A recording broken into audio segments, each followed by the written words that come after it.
Hi, I'm Greg Miller. I'm the owner and pilot of I'll Fly Away Hot Air Balloon Adventures located in Prineville, Oregon. And we offer all kinds of services that involve hot air balloons.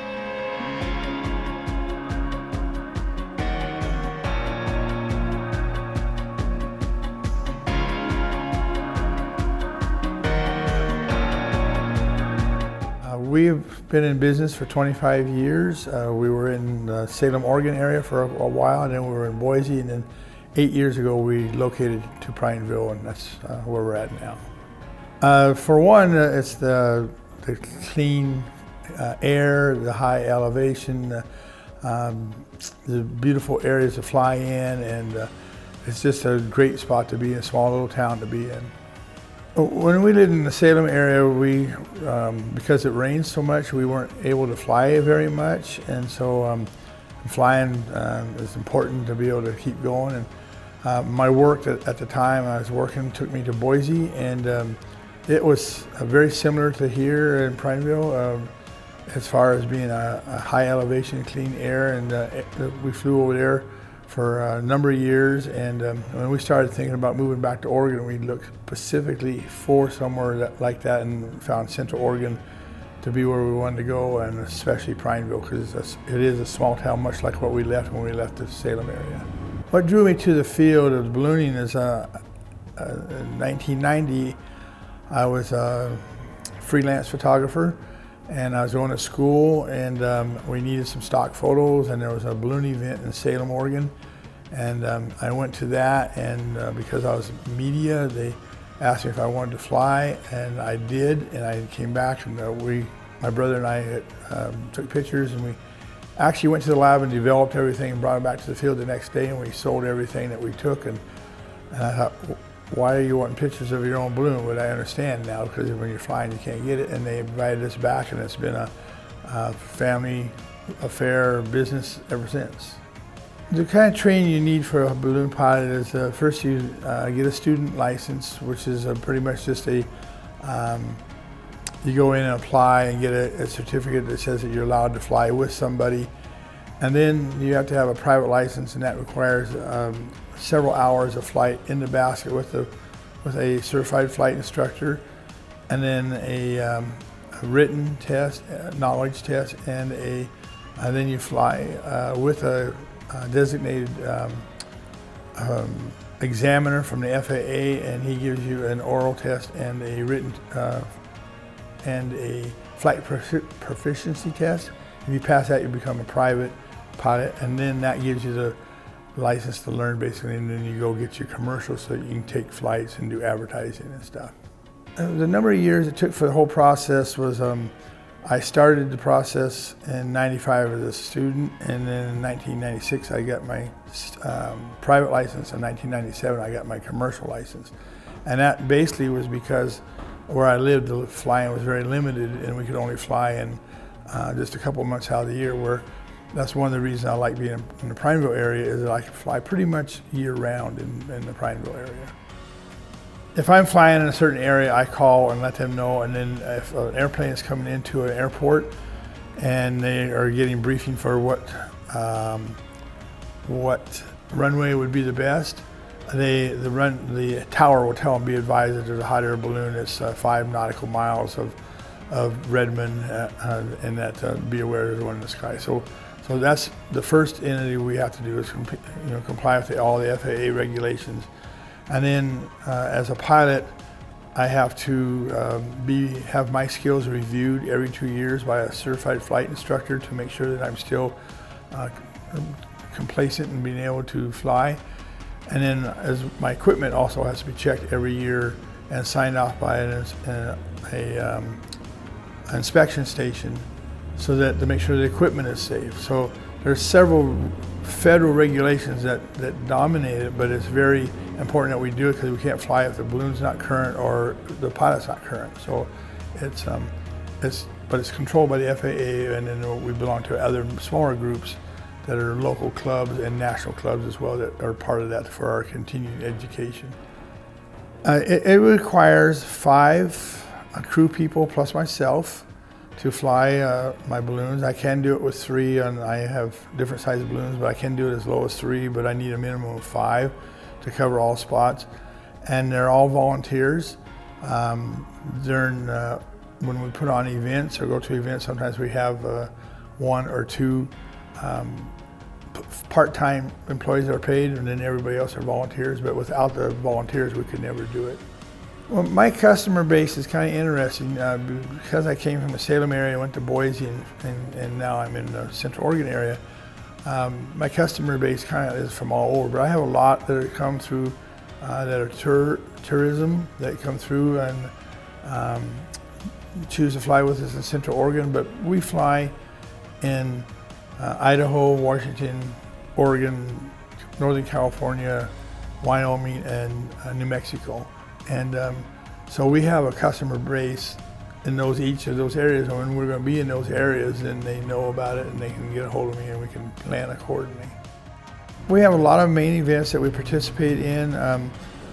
We have one that's been going they've all been going for a number of years, but the one in Boise, Idaho has been going for about 35 years. That's one of our favorite events. It's over Labor Day weekend. And then we go to Walla Walla in October. We go to Albuquerque the first 10 days of October. We do events in Portland and Albany and Prosser, Washington, and Northern California. Has COVID affected our business? Yes, it has, very much. It's restricted us in the number of people we can have. It takes 5 plus myself, and if you have 2 passengers, so that's 8. And it affects us on how we get to the landing site after we take off. The crew have to follow in a van or 2 vans so they can be separated as much as possible. They have to wear masks. The passengers have to wear masks. The listings, people are afraid to come out. I've had a lot of cancellations. Virtually, we attend 15 major events a year, and they were all canceled but 1. And so all of our events have been canceled, which is a large part of what we do is going to events. And COVID's affected us as well as getting crew and keeping them safe and that they feel comfortable.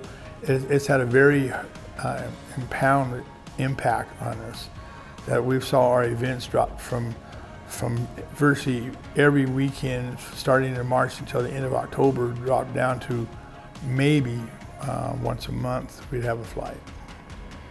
As far as events out of town, we've pretty much had everything canceled that was out of town except for one that we went to in Riverton, Wyoming. But other than that, all of our events have pretty much been canceled because of COVID. So what we've done is try to make ourselves more available to the local market. And we've been fortunate to average here in October and September, we've been averaging 1 flight a week, which has all been local people coming to the Prineville area, or they live in the Prineville area and they're coming to see us here rather than traveling to a major event.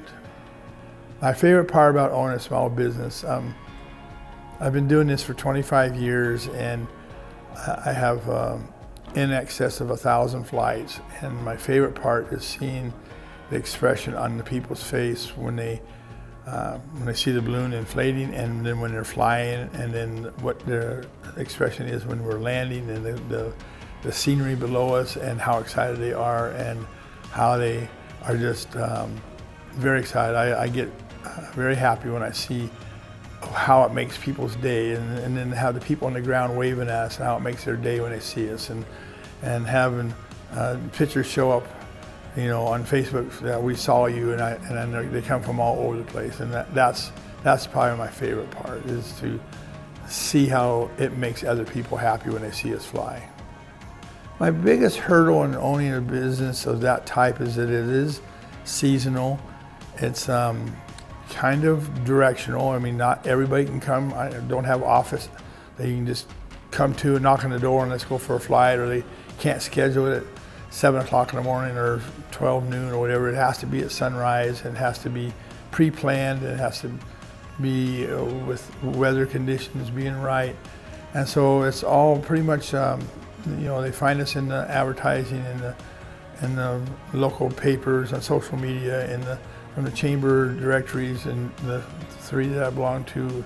They find us in referrals, business cards, different things, but the people have to find us and come to us. So it's been a real hurdle not to be able to have just a place where you can walk into, but because our business is such that we could never operate out of an office, we'd have to operate our field where we launch from would have to be our office. So that makes it a little challenging, but when this COVID has affected us a lot, but normally we're busy and we fly a lot, and we're pretty much known all through, especially in the Prineville area, but throughout Central Oregon, we're pretty much known. They'll see us and say, "Hey, I saw you," because it's pretty hard to miss us. Just recently in February, I had two balloons. I had a small one that I bought in '95 that I trained on. Then I bought my other balloon in 2007. I've been flying it mostly for flights, and I could handle 2 or 3 passengers. Well, in February, I bought 2 new balloons. One of them is a very large balloon with an extra large basket that we're going to use strictly for doing tethers and corporate events, and it is a balloon that's a workhorse basically. And then I bought a beautiful white balloon that's I can take 4 to 5 people in it, and it's a much larger balloon. It allows me to take groups of 5 to 6 as long as the weight and limitations are met. And so I just got those. I've got literally bought them 2 weeks before all the COVID started. So I have only stood up to one time in the park to get a picture. And then the white one, the big beautiful white one, we've flown it about 6 times is all, because of the weather and COVID and stuff. But it's 2 additions to our fleet. We're getting new logos made to put on new jackets and hats, and we'll have 4 systems that we'll have a choice to choose how we want to fly. How do people book a flight with me? It's pretty easy, really. If you go to a Google search and just type in hot air balloons in Central Oregon, I pop up, and you can go to our webpage, which is illflyaway.net, and you can actually book a flight right from there. Pick a date, look at our calendar, see what works for you, pick a date, and do either a deposit or pay for the full ride for however many passengers. And then once I get that information, when it's sent to me, then I call them and confirm that that date is a good date with my calendar, and then we set up a time. And typically the passenger, depends on where I'm going to be at. If I know I'm going to be in a certain area, I'll let people know I'm going to be in that area and they book it. But typically they'll book, and then we come into Central Oregon and we fly into Prineville, Culver, Madras, sometimes in Redmond, and once in a while in the Bend area. But people will find us by just doing a simple Google search, or I think it's in the phone book under hot air balloon flies. I know you can call the chamber and they can tell you. It's in the roundup a lot at the local little advertising newspaper. So we have it out there in lots of places, but typically it's a Google search will do it. People say, well, I couldn't do that because I'm afraid of heights. And I've had people that are really afraid of heights, and I talk to them, and the thing to remember is that, number one, it's not like an airplane where you have inertia that throws you back, but rather you guide with the wind. And we are what's called fair weather pilots. We won't fly if the weather is too fast, and we have nice gentle flights, and you just go with the wind. And for those that say that they're afraid of heights, if you look out on the horizon, not over the side, by the end of the flight, most of the time, those people have got their hands relaxed and are really enjoying themselves and have a really good time. We offer a family service. We try to do couples or a family of 4. We don't ever, very seldom do we ever mix 2 groups together. We always try to make it a personalized type of event, that it's a family event, so that, we've had a lot of proposals. We've had a lot of birthday wishes and stuff, even a couple of people that have dropped ashes. But it's a family affair, and unlike the larger balloons in the Portland area where they put whoever comes and gets into it. That won't happen in our balloons. We strictly try to keep it just like mom and dad and 2 small kids, or husband and wife, or maybe a mom and dad and one of their kids, whatever. But we try very hard to be a family-oriented business.